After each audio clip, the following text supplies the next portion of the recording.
الرحمن علم القرآن خلق الإنسان علمه البيان. الشمس والقمر بحسبان، والنجم والشجر يسجدان. والسماء رفعها ووضع الميزان، ألا تطغوا في الميزان، وأقيموا الوزن بالقسط ولا تخسروا الميزان. والأرض وضعها للأنام، فيها فاكهة والنخل ذات الأكمام، والحب ذو العصف والريحان. فبأي آلاء ربكما تكذبان؟ خلق الإنسان من صلصال كالفخار، وخلق الجان من مارج من نار. فبأي آلاء ربكما تكذبان؟ رب المشرقين ورب المغربين. فبأي آلاء ربكما تكذبان؟ مرج البحرين يلتقيان بينهما برزخ لا يبغيان. فبأي آلاء ربكما تكذبان؟ يخرج منهما اللؤلؤ والمرجان. فبأي آلاء ربكما تكذبان؟ وله الجوار المنشآت في البحر كالأعلام. فبأي آلاء ربكما تكذبان؟ كل من عليها فان، ويبقى وجه ربك ذو الجلال والإكرام. فبأي آلاء ربكما تكذبان؟ يسأله من في السماوات والأرض كل يوم هو في شأن. فبأي آلاء ربكما تكذبان؟ سنفرغ لكم أيها الثقلان. فبأي آلاء ربكما تكذبان؟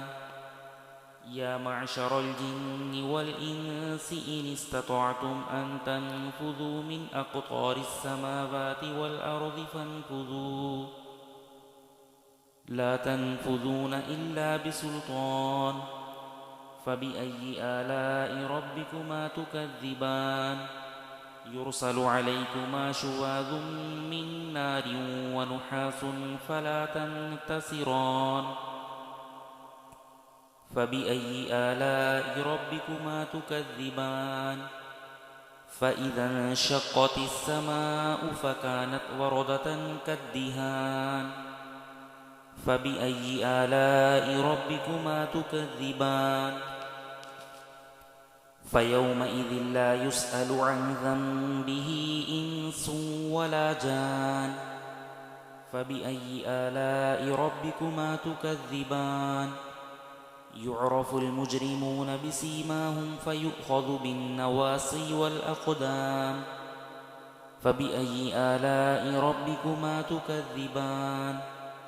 هذه جهنم التي يكذب بها المجرمون، يطوفون بينها وبين حميم آن. فبأي آلاء ربكما تكذبان؟ ولمن خاف مقام ربه جنتان. فبأي آلاء ربكما تكذبان؟ ذواتا أفنان. فبأي آلاء ربكما تكذبان؟ فيهما عينان تجريان. فبأي آلاء ربكما تكذبان؟ فيهما من كل فاكهة زوجان. فبأي آلاء ربكما تكذبان؟ متكئين على فرش بطائنها من استبرق، وجنى الجنتين دان. فبأي آلاء ربكما تكذبان؟